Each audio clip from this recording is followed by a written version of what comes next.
Glamorgan were held up in their victory charge by both the Leicestershire openers Greg Smith and Michael Thornley and the unseasonable weather at Grace Road on the penultimate day of their LV County Championship match. After a delayed start, Mark Wallace decided to enforce the follow-on after his side had dismissed their host for just 142 on the second day.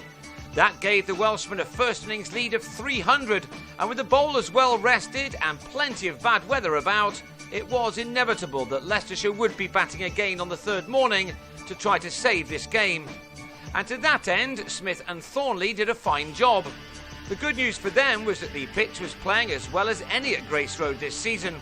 The greenness of the first day had disappeared somewhat, and both batsmen were able to make use of the surface.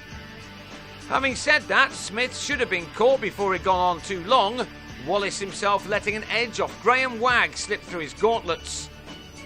Wagg only had himself to blame just before lunch when Wallace did claim a catch off his bowling, only for Wagg to have overstepped. This was a particularly pleasing session for Thornley. He's had a rotten season to date, and before this innings had managed to make only 68 runs in 7 first-class innings, a form which had cost him his place in Leicestershire's last match at Northampton.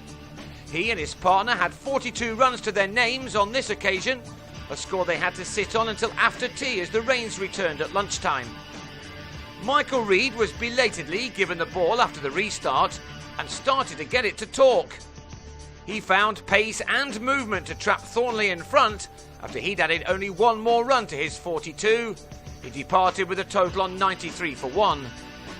Reid had got his rhythm just right and was now unlucky not to remove Ned Eckersley, Stuart Walters spilling the chance in the slips.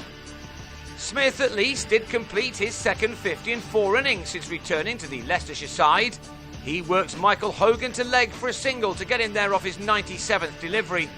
He'd struck 8 fours in that, but he would have known only too well that his job was not even half done at this stage. Wagg's day, meanwhile, didn't get any better. He thought he'd got Smith only for the ball to move sharply in the air after catching the edge, making the catch behind too difficult for Wallace. So Smith survived and went to bed with 62 runs to his name.